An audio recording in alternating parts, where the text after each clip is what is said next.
I remember I popped up and went, oh my God, the 50-foot wave just boom, right, and I can still hear it in my, I'll never forget that sound. I went, oh yeah, here we go.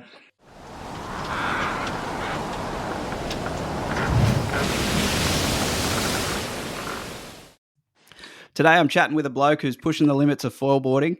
He's got plenty of goals, with the loftiest one being to ride the biggest wave ever ridden. Not just on a foil, I'm talking ever ridden. So we've got a bit to chat about and a couple of stories to go through, including a big Nazare session. So Matt Davies, welcome, mate.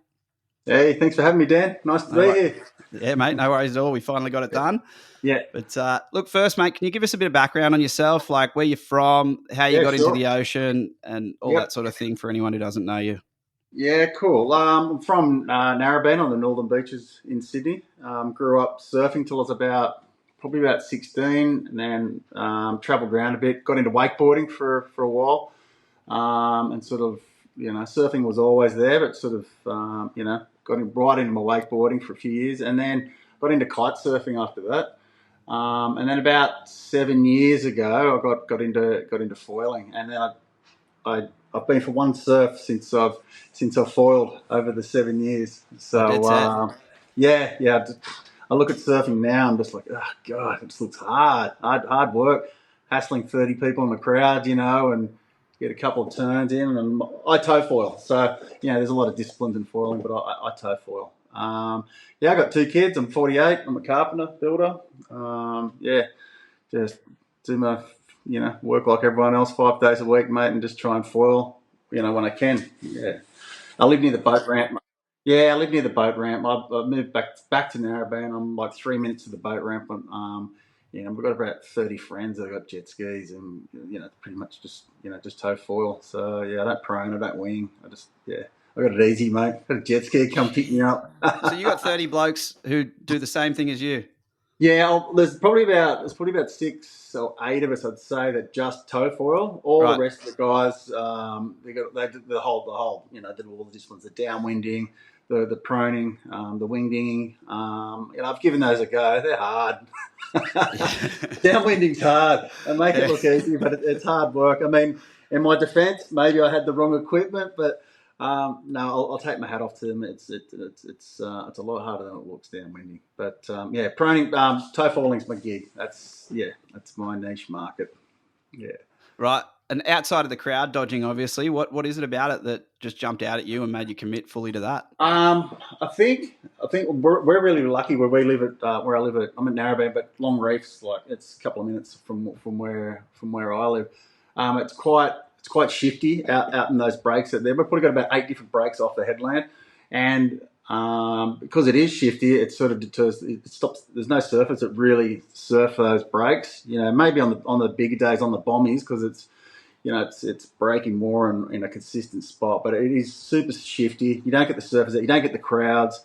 We'll go out and get 50 waves, 500 meters long, and jet ski comes pick me back up. Whoop, straight back out again, and it was a real no-brainer. And I've been for one surf in the last 7 years, and it just felt like a coup, Yeah, it's different weight displacements. I mean, you've tried foiling yourself. It's quite different to surfing. Yeah, definitely. Yeah, well, and what you're doing, you're not riding. Well, you probably are, but you're primarily chasing those bigger swells. So, did you just start straight on that, or were you towing? Because I noticed you do a bit of high speed stuff as well. How did you progress to what you're doing? Yeah, sure. I used to just paddle surf bigger waves, just in the local bombies. So I never really got that opportunity to go overseas and chase big waves. But we do get big swells here. And then from stand up surfing, I went from to foiling. I think. A lot of people sort of back out once it gets over sort of like 6 foot with foiling. You need to change your gear as well. The bigger the waves, the smaller the wing, and all that sort of stuff. So, right. I just loved it, mate, because no one's out there. It's pretty much been just another mate of mine that sort of hit these bombies. Mate, we're blessed where we live. I don't know if that really answers your question, but no, it does, mate. Yeah. Sounds like a good time. It is, mate. It's unreal. I love it. If I can put down the tools, mate, I'm a carpenter, but mate, I'd do this every day, all day if I could. Mate, you get that biggest wave in the world, and I'm sure you'll be able to. I'd love to. Well, we're not getting any younger, mate. That's the problem. But age has never really deterred me at all. And that's the goal, is to chase bigger waves. I mean, the biggest waves we probably get here, I guess. Some waves break 3Ks out off the back of long reef. Yeah, people don't get to see those waves, and they say, it's only like 10 foot. It's like, it's closer to it was closer to 20 foot out there. With 35 plus foot face waves out there. Yeah. Yeah. Well, dealing with those waves as well. So obviously outside of foiling all the time, as much as you can. What are you doing? Any sort of training and balance and anything? Really? Yeah, I did, and I mean, I primarily sort of geared myself up to go overseas, go over to Europe, and I know I was going to get floggings. That just comes with surfing any big waves, and I wasn't. I started doing my breath work with a guy called Sean Mulno. He's a big wave guy. North America. Yeah. He charges. And, man, I've seen his stuff. Yeah, legend. Cool guy. Yeah. And I just said to him, I want to get on top of my breath work. And he goes, okay, I just wanted to get some private sessions with him, once a week. Plus I was doing pool work as well. And he goes, okay, pop your head down in the pool, hold your breath, and we'll see what you can do. Just to get a feel for where I was at with my breath work. And I just went, and put my head in the water, and I held my breath for 50 seconds. And I looked up, I could see Sean going, oh, Jesus, I got my work cut out for me. But I mean, look, in saying that, I was doing my one sessions with him privately, one-on-ones, and I was doing pool work as well with Sean and another guy called Jack. And doing another session as well. So I was almost on 3 days a week, and I'm now up to 4 minutes 35 with my breath work. Yeah. You can get sort of reasonably good, fairly quickly, but but then once you get to a point, it just goes up in increments. But having that. What was that say? Comfort knowing that I can hold my breath. And knowing what the signs are when you're getting pounded by waves, you're getting the contractions in your stomach, and how to deal with all that. You're not freaking out and trying to swim for the top of the surface, and that's how people drown, is when they start to panic. And you're okay.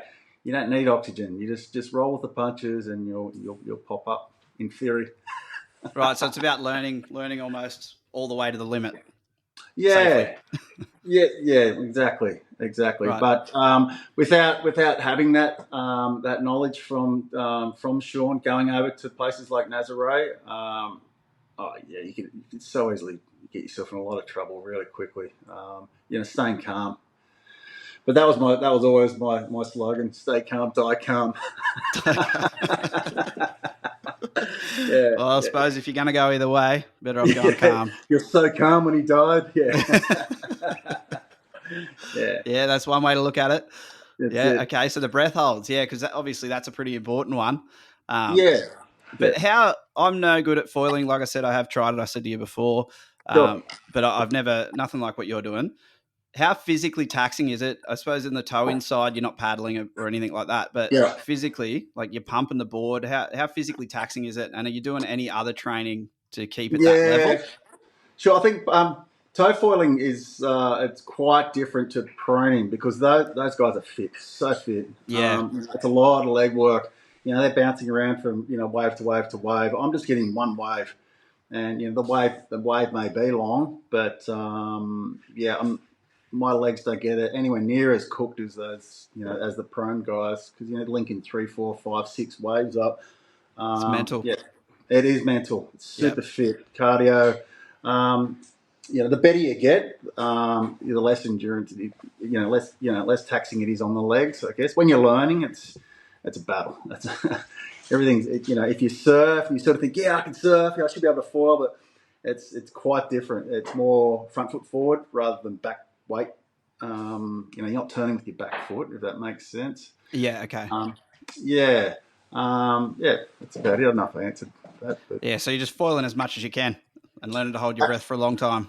And that's all I do. And if if the surf's good, I'll tow. I can tow anywhere from 2 to 5 days a week. I'm 3 minutes from the ramp. I'm on the water and got a pretty good, pretty slick operation by the time we get down to the ramp. We're in the water in 10 minutes, and out we are. So, you can get Jeez, how an good's hour. that?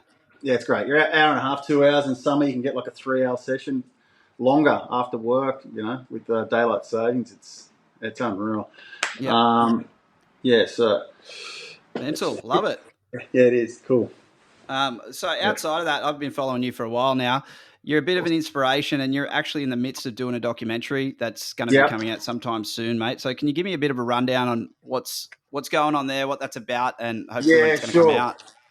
Yeah, I speak with a friend of mine, Jamie Gray, in regards to doing this documentary, and it was about mental health and drug addiction and all that sort of stuff, and a lot of these things they tick the box where I've been in my life. I went through a divorce 6-7 years ago, and I sort of lost everything, home, whatnot, usual story of but. I sort of went on drugs to get me through those days, I guess, and it sort of got to a point where it was, they're not social drugs, it's daily drugs and heavy drugs too. We're talking, all the actual drug was crystals, meth actually.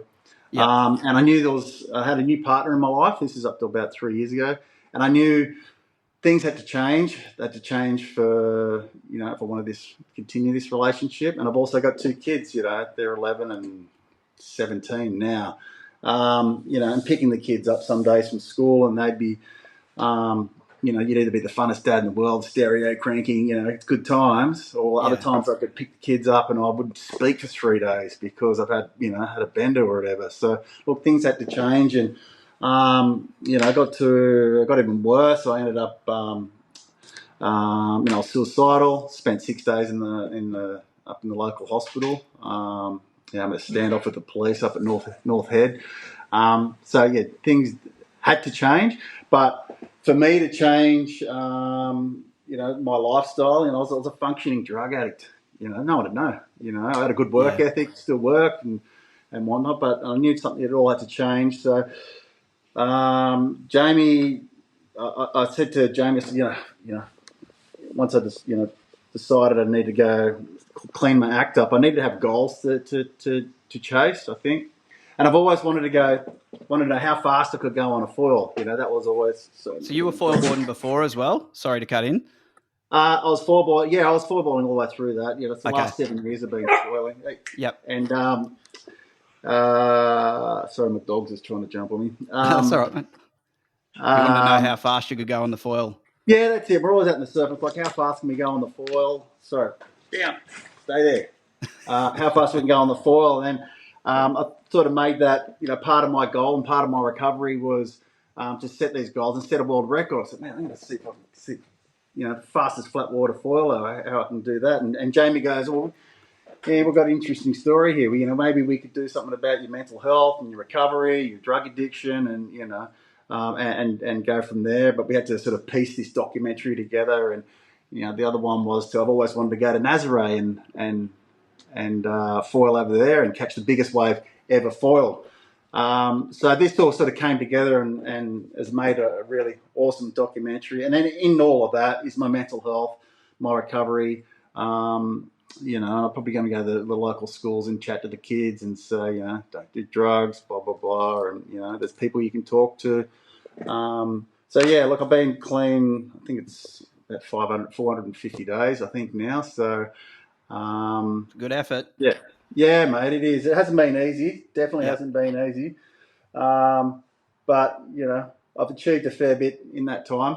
Went to Nazare and, I've got the fastest flat water towed foiler, which is 79.1 kilometres an hour. I'm going to do that again. You got it. Yeah. I want to get. I reckon I can get closer to 90, but with some foil change, some gear changes.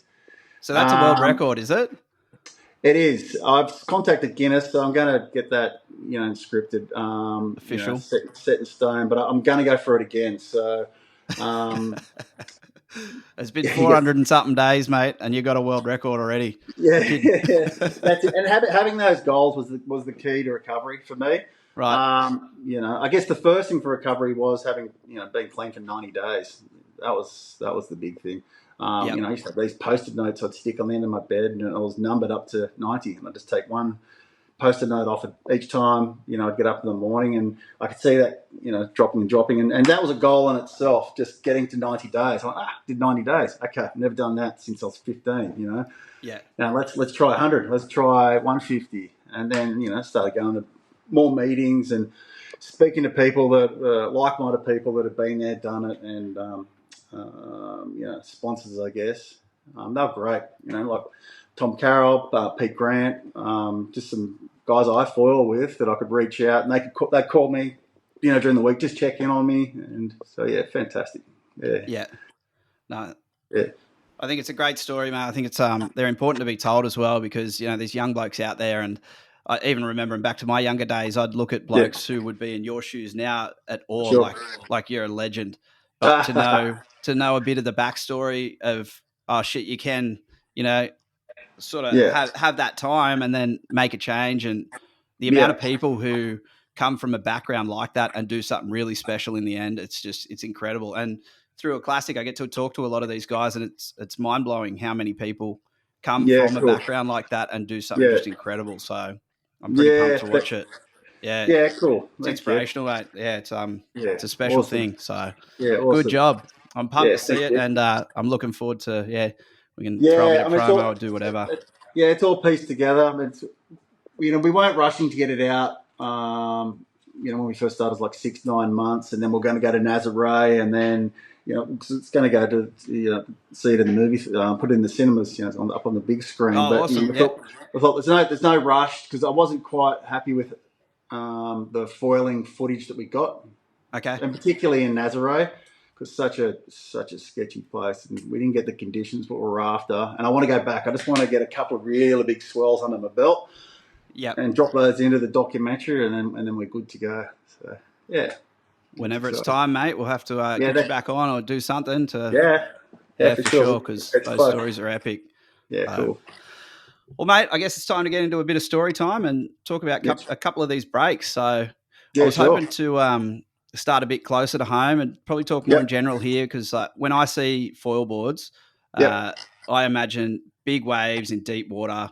And there's for sure plenty around here.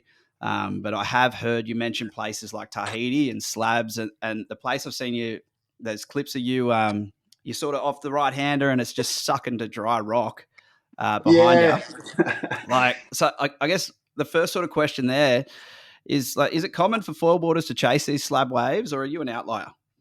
No, there's not many. I don't think there's many people that do it. I mean, it's such a good wave. It's such a unique wave just off the back of the point. It's like a full slab wave. Yeah. But it needs to be like an east or a southeast swell. That last clip that I did where I got toweled up on, I had the sun in my eyes, so I couldn't. I couldn't see exactly where I towed in, because there's a couple of boils there and a couple of different spots where you go, okay, there's a boil there. I just need to take a high line or go the low road around this, and happy days. But I had the sun in my eyes, and I was too deep, and I didn't realise until I was on there. And I'll just do one little pump like this, and I can go around the top of that boil, over the ledge, the steps, and then you can get really good barrels there. But I'm a bit too casual, and my rear tail breached, and I was convinced I hit something, but it wasn't until I went through the video and I had a rear tail breach, and then I just got slammed, and within seconds I was on the rocks, boom. And believe it or not, I was laughing. I was underwater. Fuck, how'd I get here again? Yeah. And no one foils it. No one foils it. But there's another mate of mine. Yeah, that's another mate of mine, Mike Klein. He's great. He charges as well, and when we let go of the rope, you'll let your tow partner go, "You're too deep," and all you hear is like, "Fade deeper." Yeah, you'll be fading, and you can see the rocks come up. But yeah, it's an awesome wave. It's when it's good, it's good. Yeah, because that footage, you've got it all on a drone. And you're just going, and it looks like you're sweet, and then you're bored. I can't believe how quick you just hit the water. It looks like you hit something.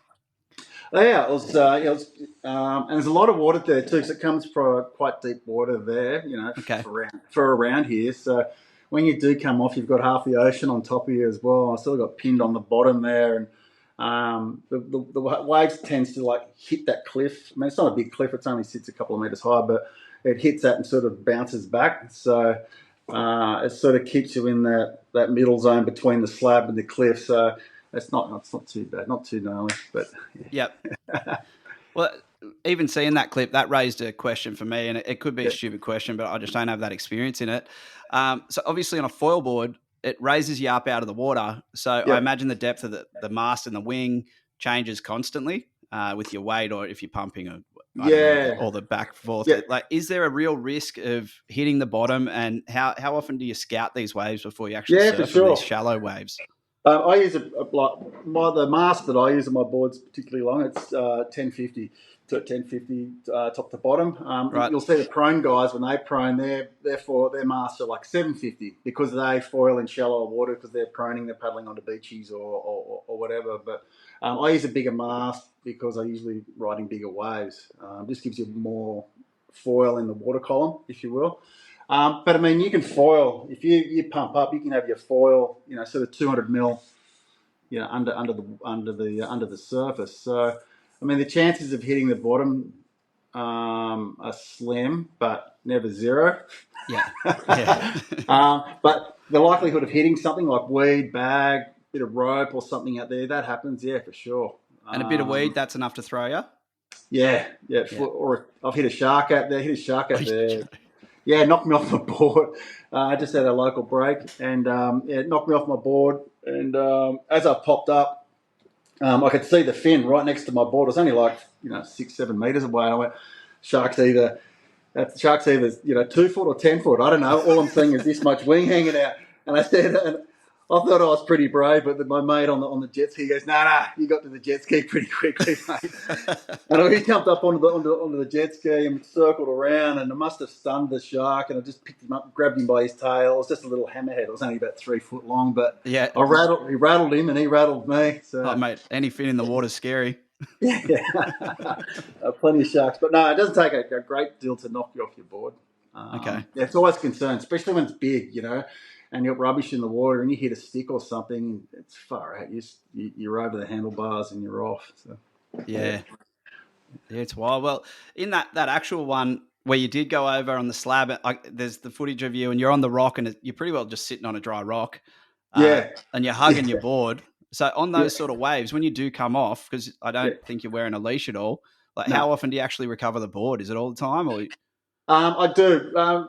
Unfortunately, we don't get to surf that point as often. It's a bit light because just the way the swell direction is. We normally surf the bommies, and you get 3 or 4 waves in the bommy, and then it'll just gently push your board into a bay. So I just bob around in the water, wait for the jet ski to pick me up. I grab the sled, we take off, and we track the board down, and it just gets pushed into the bay or something like that. So. We don't surf, like I said, we don't surf that slab wave all the time, only because it doesn't break all the time. So when it does break, it's pretty special, and we get amongst it, try not to lose the board. Because it's a half-hour ordeal too. You lose your board, it's up on the rocks. You've got to climb over the rocks, and you've got to walk your board all the way around and replace some gear. On that day I went back in and changed the rear wing because I chipped it, took the corner off it, so we swapped it out and. Back out there, take the foot up, happy days. Back out there and into it. Back out there, yeah. Well, it looks like you got a couple of good ones that day anyway. Yeah. And then, so obviously when you're falling off, a surfboard's one thing and there's always risk of getting hit by your surfboard, but when you got this foil and you got a meter long mast on it and everything. Mate, it's sketchy. Is it? Yeah. You got any precautions or any way around that? Or you... Oh, mate, it happens so quick. Your foil, when you come off super quick, and those wings are super sharp too. I'm really surprised that all of my friends have been cut up by the foil, whether it's stitches or whatever the case is. But I'm just really surprised that none of us have been really hurt. Like scallop half your face off because when I come off, you sort of try and.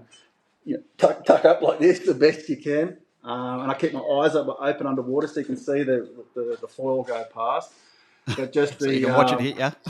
Yeah, absolutely. I mean, I've broken my nose and a few stitches and that sort of thing. That's easy to do. I mean, you only have to just nick those wings, just the tips. They don't. A lot of the guys wear helmets. I just don't like that feeling of something around the head. Okay. It sounds weird, but a lot of my friends, wear helmets, all the soft helmets. And it's probably the smart thing to do, mate. Yeah, I've seen a lot of them wear those footy style helmets now. Those Yeah, real soft ones. I think Dylan Longbottom yeah, wears one too. yeah, They smart. yeah.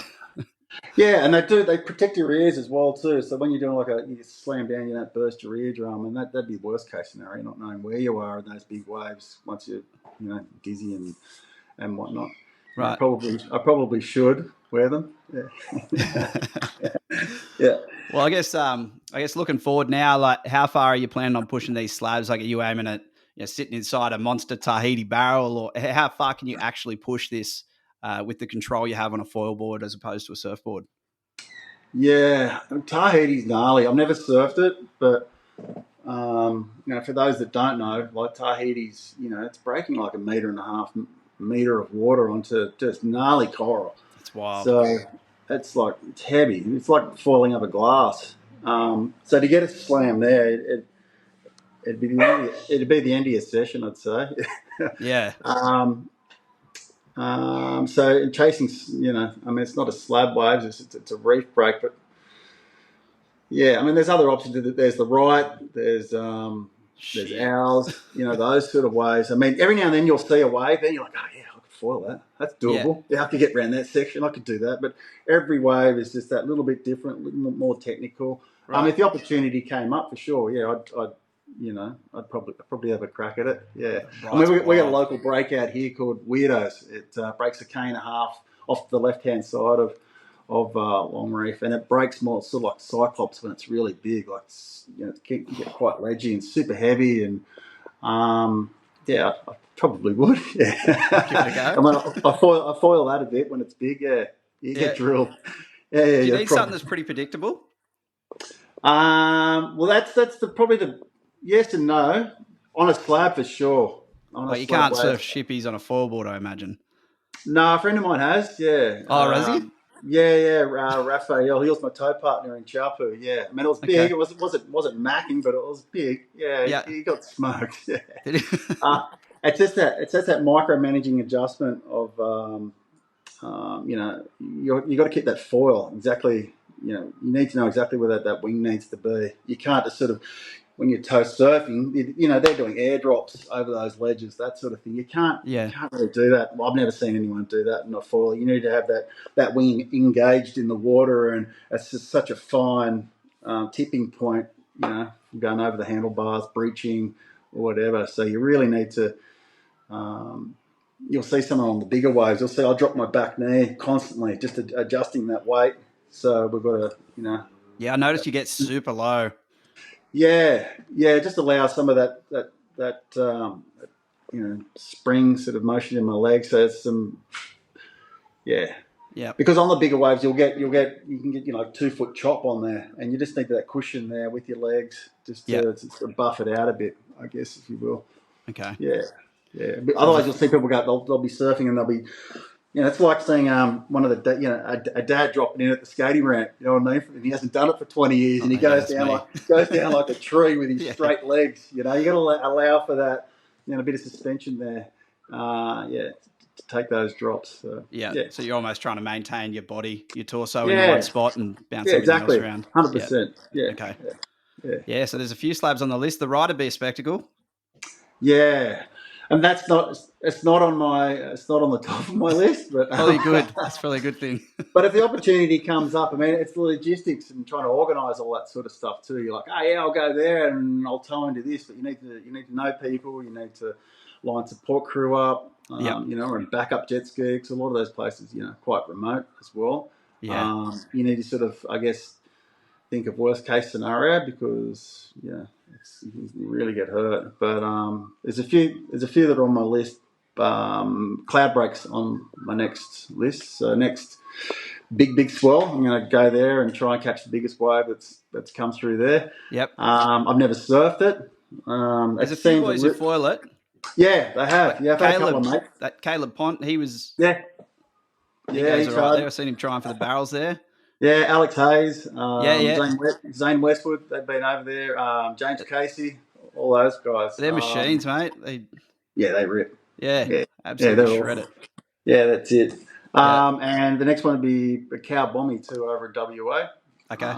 Yeah, that's sort of the cow bommy gets quite big, but it gets a lot of wind there in Western Australia. So again, you got the logistics. If the swell comes, you need to be ready to go. At the drop of a hat. Yeah. Luckily, and I'm in the building trade. I work for myself, so I'm able to a point, sort of leave if a swell comes up. Make up an excuse. Yeah, that's it. Yeah, that's it. Yeah. Yeah, and then I'd like to go back to Nazare too. That'd be good. Yeah. Yeah. Yeah. Well, you mentioned logistics there, and I want to actually talk about that in the next story. Sure. So we'll probably wrap up on the slabs there, mate. So thanks Yeah. for chatting about that. But No worries. let's get into Nazare. Yep. So like you've had a pretty wild trip there, and you caught some monster waves there. Yep. First, like I said, I'd like to hear a bit about what's involved in making that trip, because I imagine it's not just you chucking your board in a No. bag and going. You got No. photographers, jet skis, Yeah. everything. So what's in the background there? And obviously you don't know the timeline. You don't know when this swell's coming to a degree. No. That's right. And even at the end, it's a punt. 100%. So what's the go? Tell me that. Yeah, well, I sort of had once I decided, I've always wanted to surf, surf Nazare. I mean, even as kids at school, when you draw that, that mythical wave, with a tiny little stick man on it, and to now being at a reality that there's 100-foot waves in Nazare, it's crazy. And the lead up to it, I worked on my breath work and all that sort of stuff, and I had a lot of foil gear made. Just from my sponsor Axis, just for big waves. And the lead up to going to Nazare, we had the smallest winter in ever in swell. I think we had one day that was over about 6 foot. So I didn't get to try any of these prototype wings that I wanted to try at Nazare. So I was really flying blind when I went over there with all this new equipment that I'd never used before. It's like worst case scenario, catch a wave and that didn't work. We'll swap this wing out. But to line all that up, Raphael Tapia, he's from Chile, but he's based in Nazare as a jet ski driver, and he foils as well, and he's a team rider for Axis. So the connection there I got through Axis. I spoke to Rafa and said, I want to come over.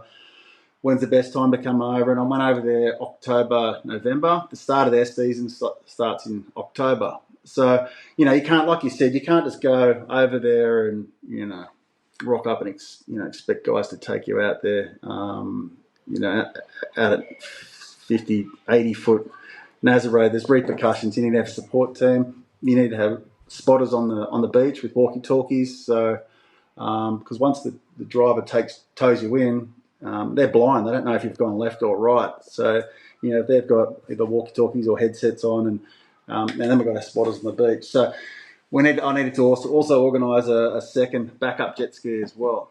So, all this was done prior to going over there. But the punt, like you said, I didn't know if there was going to be waves. I had a set date from, in the 9 days that I was there, 2 days travelling there. And then I got 9 days to try and catch the biggest wave ever foiled ever.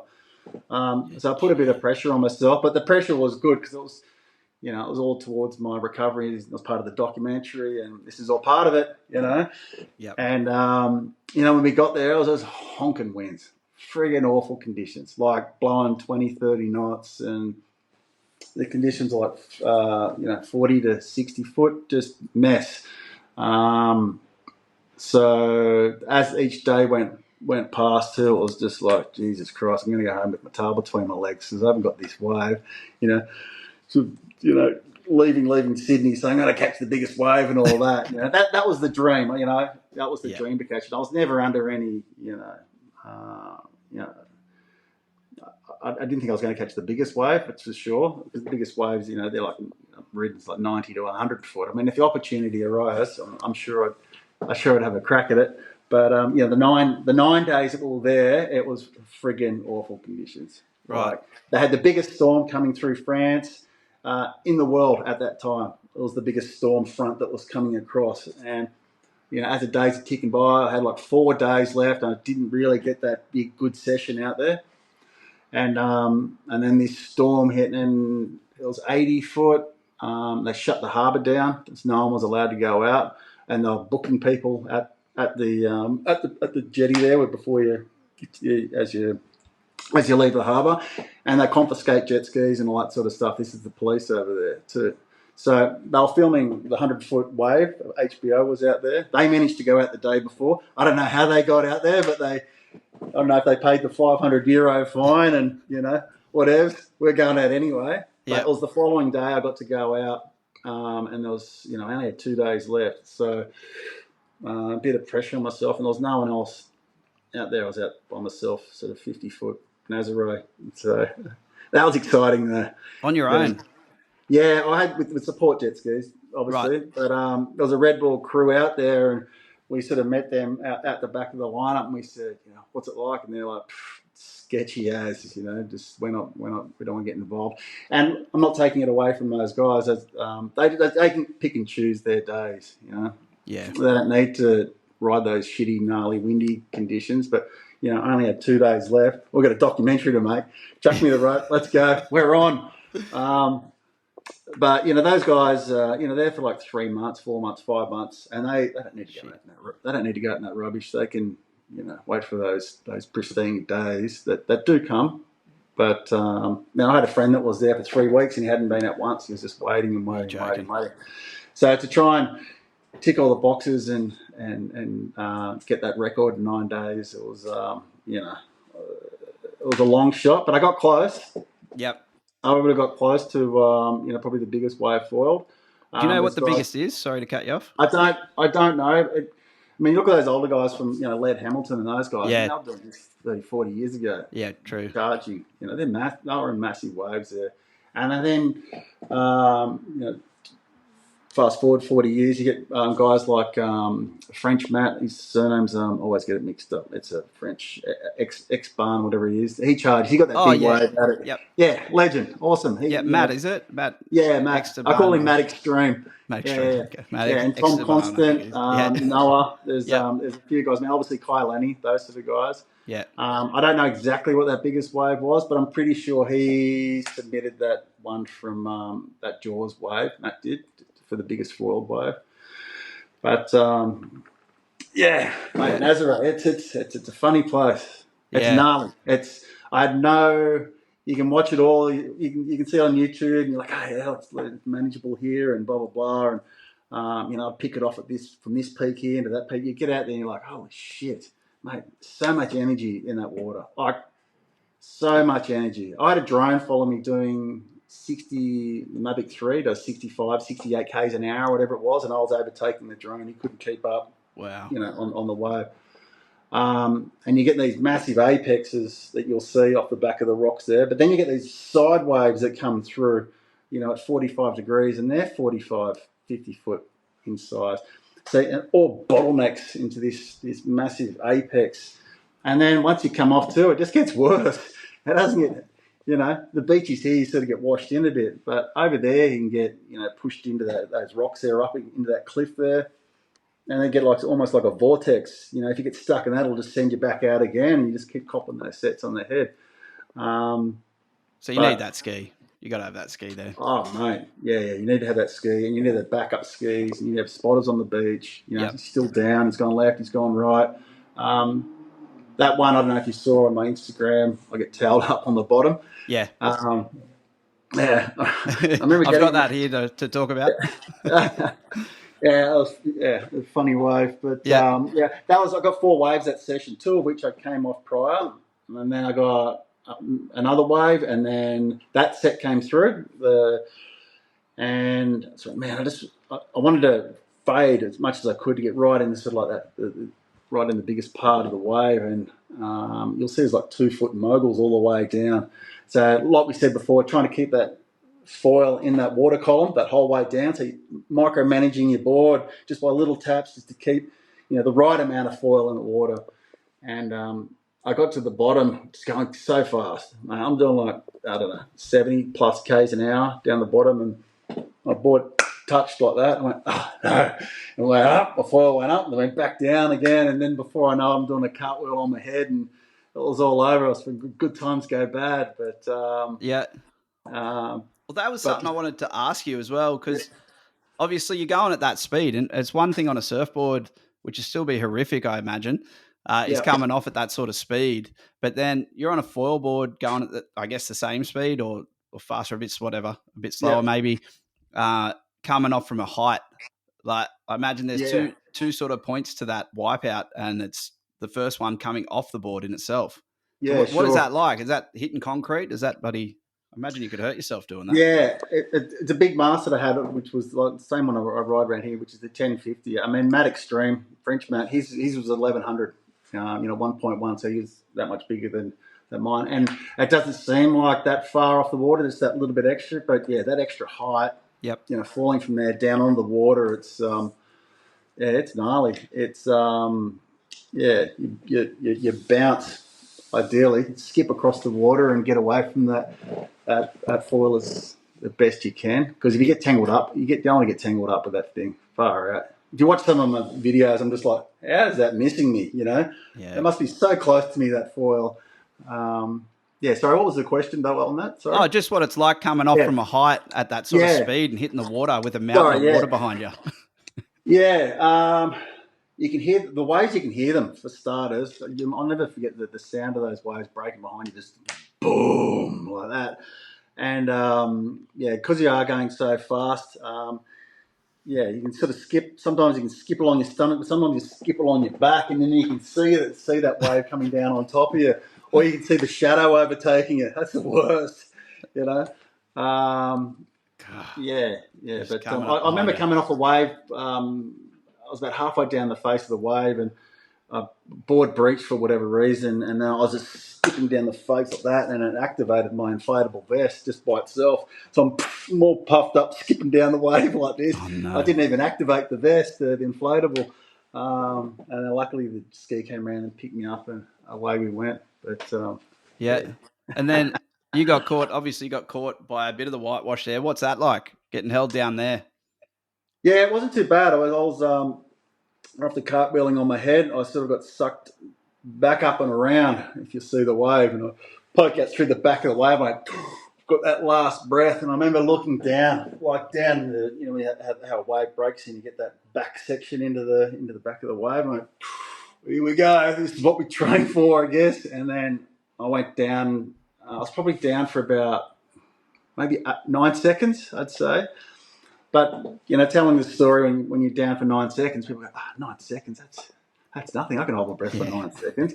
But if I can sort of give an analogy of how it feels, like next time you're going for a jog and you're about 100 metres from your house, sprint to the letterbox and then hold your breath, because that's sort of the similarity of your breath hold. You're not just holding your breath comfy on the couch, like this. You've already ridden the wave, you've got flogged, and now you got to hold your breath. And then in between the waves itself, because I was thinking, fuck, that next wave, it's going to be, it's not far behind it. And the wave behind that wave was the one where I got the most flogged on. I remember I popped up and went, oh my God, it was a 50-foot wave, just boom, right, and I can still hear it in my, I'll never forget that sound. I went, oh yeah, here we go. And your vest was inflated, sorry, was it? No, I didn't inflate it. I didn't inflate it on the first wipeout. Okay. And I come up and I was just like, there's nowhere to go, like as far as you can see from, end to end, 50-foot wave, and just the sound of it, top to bottom wave break, and boom. And I remember Sean Woolmer saying, you see the guys, they climb up on their boards and they try and dive down lower. He said, you're not going to get any lower than that. It's a 50-foot wave. Just conserve your energy. If you can, if you've got time, turn your back to the wave, just put your face down in the water and get a good breathe up if you can, which I did. And as the wave came, I didn't get much of a chance to turn around. So I literally just put my head down in the water like that, and bang. It was equivalent. People say, what was the feeling like? And I'd say it was like getting hit by a bus. You could put a mattress on the front of a bus and then just hitting you like that. And I was sore like for 5 days after that wave. It literally just pulls you from every which way. And that wave I was probably held under for probably close to 15 seconds. Wow. So again, it doesn't sound like a long time, but then I popped up and I've got a 2-second gap in between that next wave. And then the next one hit me. So it was like 5 waves that, one after another that hit me because the jet ski can't get to you. And my first, by that time I was probably about 100 meters from the shore, and first break, if you will, from the wave, I came up and I sucked in froth. So that was my first mouthful of good air. Was it's like half a meter of froth from all the, and that was my first breath of air. And then Rafa come around the jet ski. He said, "Oh, sorry, man, I couldn't get to you." I'm like, "No, it's cool. It's all good. It's good." Had a bit of a spew because I breathed in some of the froth, and I gave him a pat on the back and said, "Drop me into shore and I'll get my foil." I mean, and then he went back out in the jet ski. It took him 15 minutes to get back out the back of Nazare just because of these gnarly waves, just long, literally 15 minutes trucking up and down the beach to try and find that break to get back out in the surf. But such a cool experience, man. Yeah, it was really cool. Yeah, I think the biggest buzz was when we first got there because you go out to the harbour. I don't know if you know the layout there. You got the harbour's only like about a K from the actual break. So going out through there's like an artificial rock groin there. As soon as we went out through that groin there, I could just see these swells marching through. Like I've never seen swell that big. I was like, far out, we're on. This is it. These massive lead up, 9 months to this day. And there's Nazare. I'm on the ski. Yeah, this is really what I trained for, and then got out the back of Nazare, looking back at the lighthouse up on the cliff there, with the people looking at me. I'm like, awesome, this is it, unreal. Only one out. Who cares? This is great. Jeez, it wouldn't have felt real. It didn't. It was really surreal. It was I loved it. And there's a guy called Clint Kimmins. He's a lifeguard from Gold Coast. He was up there, and he saw me getting flogged, and he said to me, he goes, "It felt good though, didn't it? Getting that flogging." And I went, "Yeah, it did, mate. It did." It was almost like it earned my stars, Yeah, it was like a badge of honour getting towelled up by at Nazare and surviving and telling the story. I just felt like I've gone there. I've probably caught 30, 40 waves, and I got a good flogging over there. So I felt like I've ridden, a proper Nazare. Yeah. Yeah, I bet. I guess when you're sitting there staring at that wall of water coming at you, there's obviously nothing you can do. Yeah. But aside from prepare yourself, in your mind, did you feel prepared, or were you a bit concerned?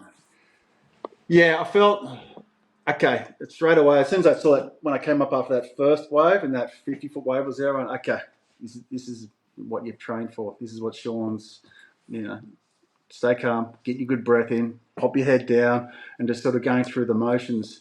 And I guess it wasn't until that wave actually hit me, it's like, holy shit, man, everything he said's true.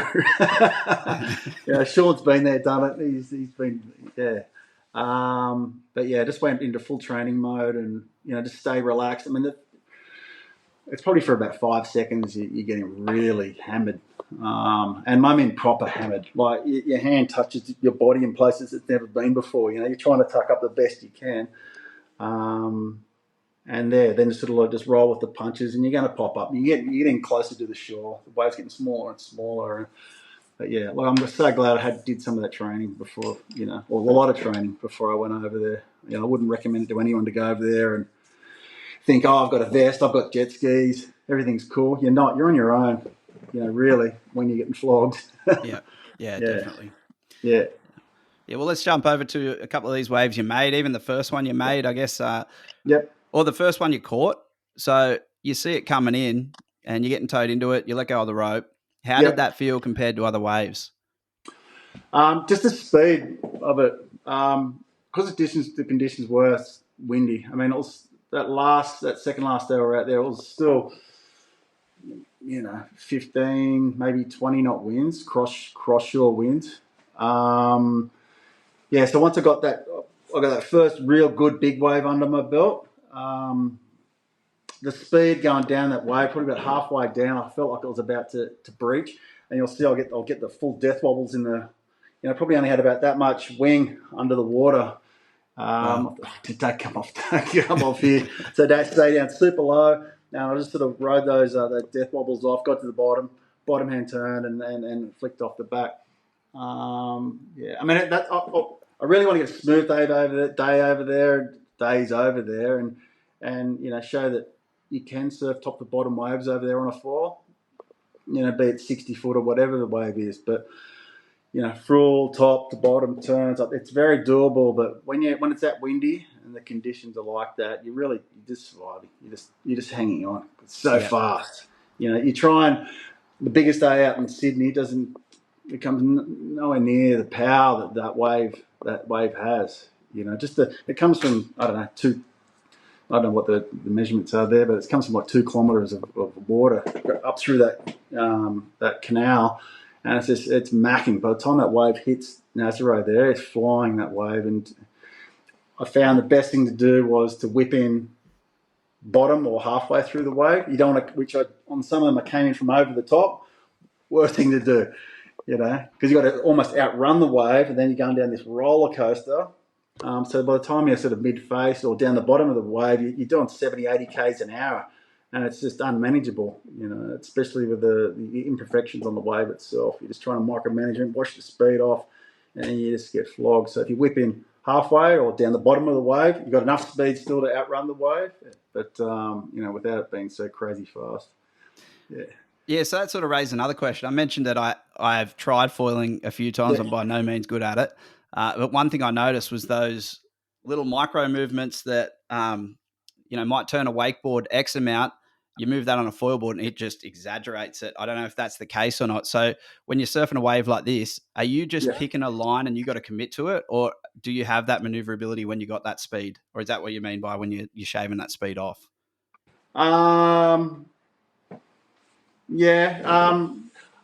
If it's not the waves aren't lumpy bumpy and that sort of thing, which they were when I was over there, you can't sort of pick a line, I guess, if you will, but you're trying to micromanage each bump down there by just shifting your weight forward to stop that breach. On a smoother day, you don't have to sort of worry about as much of that. You can just concentrate on your turns and that sort of thing. But on the big days, big lumpy days like that, you're actually managing it all the way down to the bottom of the wave. Once you get down to the bottom, happy days, you cool in, you can come back up and do whatever. But it's just that initial going super fast. Let's just hang on. Let's keep that wing under the water and Go from there. Yeah.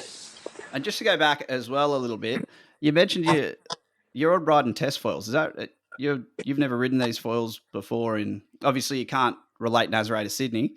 But you've never ridden these foils before, so you're just full on test mode. It was fully, and we shimmed. That's mental. Negative. Yeah, it was. It was like test driving a friggin' I don't know. It was the lead up to Nazare. I didn't get a chance to ride any of that gear in anything over than 6 foot. Just to trial it out there was just like worst case scenario, but we just didn't get that opportunity. I was even going to go to WA just so I could get some bigger waves under my belt before I went over there, and we didn't get to do that. But with the rear wing, when you're going that fast, we negative shim it. So we put some shims under there, which it tilts the board forward. It stops it from breaching. Right. But at the same time, when you negative shim your rear, it's just like a little packer you stick under the rear wing. It drives it forward, but it also makes it go faster. So, and the packers that we put in there go up in increments of 0.25 millimeters. So I went out there and had a guess at what I thought we'd need, and luckily it worked okay. So you're making adjustments while you're out there after each wave, are you? I wasn't. I didn't, but on each session I was. Yeah. Okay. I took the gear out there with me to do that, but it was just so crazy and not manageable. It was sort of hard to pinpoint, okay, I need to do this or I need to do that. And I had there was 2 or 3 different changes that were on my board, Right.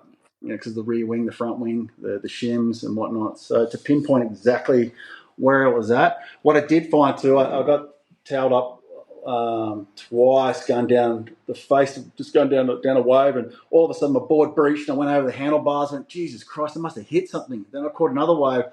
And same sort of thing again. I was like perfectly positioned in the wave, and then all of a sudden I'd just go fall off the front. And this happened another 2 more times. I couldn't work out what was wrong with my gear. There's quite a fair bit of debris out there because it's near the harbour there.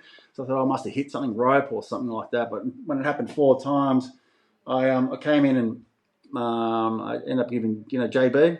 I gave him a call saying, mate, I don't know what's going on with my gear.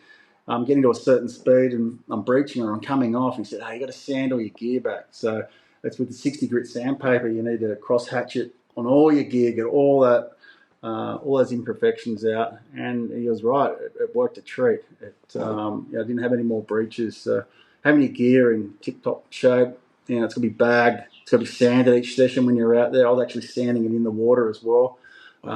This stops all the water from pilling on or separation, on the wing. At those speeds. I mean, around here you probably do 50 k's an hour, but when you start to get like 70 k's an hour on a wing, it's a different animal. So yeah. Wow. So it's just those little micro Fully. that cause you to come off. Just causes a cavitation. I don't know if that's the right terminology for it, or like air bubbles or something like that. Yeah. And then what happens is it sends like the bubble straight down the mast or straight up the mast, and it'll just make you breach. So it's they're crazy. I was pulling my hair out going, what's happening? Just cooking it. He goes, yeah, got to sand it. I went, awesome. So fix that problem. Hey, Nazare's the spot to learn, isn't it? Trial and error. Oh, good, mate. Well, look, lastly on this, I guess, a prediction from you. Where are you going to catch the biggest wave on a foil or ever? Is it Nazare, or you got somewhere else in mind? I think Nazare's obviously got to be. It's like it's the pinnacle of big wave surfing to go over there, and I'm hoping to go back in December, but for a longer stint. Maybe 3 or 4 weeks. I was super lucky with Access. They paid for that trip for me to have those opportunities. How good? I mean, it's expensive, mate. It's like you're looking at $1,000 US a day for a jet ski. That's to rent them. To rent the jet skis over there, and then you got to have the backup jet ski as well. So, it's an expensive operation. Then you got the camera crew and all that sort of stuff. But look, the biggest wave actually caught would have to be Nazare. Cool wave, I think it'd be cloud break, a really big cloud break wave. It's a totally different wave, but it's a glassy, it's a perfect wave. It's ideally get a barrel out there. It'd be pretty cool. And then other places like cow bombing, that gets massive as well, but it doesn't break that often. Well, I guess. And that's the thing with foiling and tow surfing, and they can airdrop a lot. They can get away from those imperfections on a wave. We can't do that in a foil. You've got to be locked in and engaged in that wave all the way down. So that makes it super hard. So, there's heaps of places I'd like to go to, but if someone sends me there, I'll go. Fingers crossed, mate. Hey, keep chasing them, surely. Because there's not many guys. Well, not many I've seen chasing waves like that on a foil. There's definitely a few. There's probably 5 or 6 that I know of, but really chasing those big waves. So well, I keep in contact with Matt a fair bit, French Matt. He charges. He's from France, so he has Belhara. I think it's that big bombing out there. That only breaks a couple of times a year as well. So I contacted him last week actually, and I said, look, if you know some people, or if we know some people, if we can tack onto that comp at Nazare when they do their big wave, if we can tack onto the end of that comp, it's for a foiling comp. That'd be cool. Yeah, there's probably 10 guys that I know of that would like to do that. And would that be purely wave size, or are you talking? I don't know how many tricks you can do on a foil, but I guess it's I don't know how many tricks you can do when it's like 60 foot, but I guess it's just the best ride. There's barrels to be had out there for sure. Is there? Yeah, I'd watch that for sure. That's the biggest prize, mate. Getting a barrel. It's the same as surfing. Yeah. You get barrel foils, but getting barrels on foils is super hard. It's hard. I've had, I can count, probably 7 barrels that I've got that I've made it out. None on film, I know. I was going to go back after this and have a look. Yeah, but I mean, you've got to. It's hard to store. Surfing you can store your board, drag your hands in the water. Foiling, it's a lot harder. Yeah, you almost need a bloody paddle or something. Yeah, so to get barrels on a foil, it'd be pretty cool. Yeah, definitely. Yeah. Well, mate, fingers crossed that all comes together. But look, Matty, I want to thank you for coming on. You got an open invitation to come back anytime. Yeah. I love watching your stuff. You're pushing the limits of foilboarding. and human performance with it. So it's guys like you who are going to raise the whole sport up. So I'm glad to have a chat to you, and I'll keep following everything you do. Yeah, thanks for your time, mate. I enjoyed today. It was fun. Yeah, you get me all pumped up, mate, when you talk about it again. You know, I can hear it in your voice. It's getting me pumped up. I love it. Yeah. Well, I got a big swell coming on Monday for the next 4 days. It's like 10 to 12 foot here on the northern beaches. Oh, is that right? Yeah, hopefully get some videos out after this session. So, I'm up in Newcastle. I've been stinging to get out there. Cool. Yeah, awesome. Not on a foil though. Yeah, get that. Awesome, man. But yeah, mate. Look, for anyone wanting to check you out, I'll definitely put all your contacts in the show notes and everything for your Instagram and anything else. So, and anyone wanting to check out the visual of today's, we're going to put it on YouTube as soon as we can get it done. And we'll throw up some links to the doco and hopefully get you back on here to tell a couple more stories after you get that biggest wave. So, anytime, mate. Anytime. Awesome. Thanks, Matty. I appreciate your time, mate. Good on you. Cheers, mate. Thanks, Dan.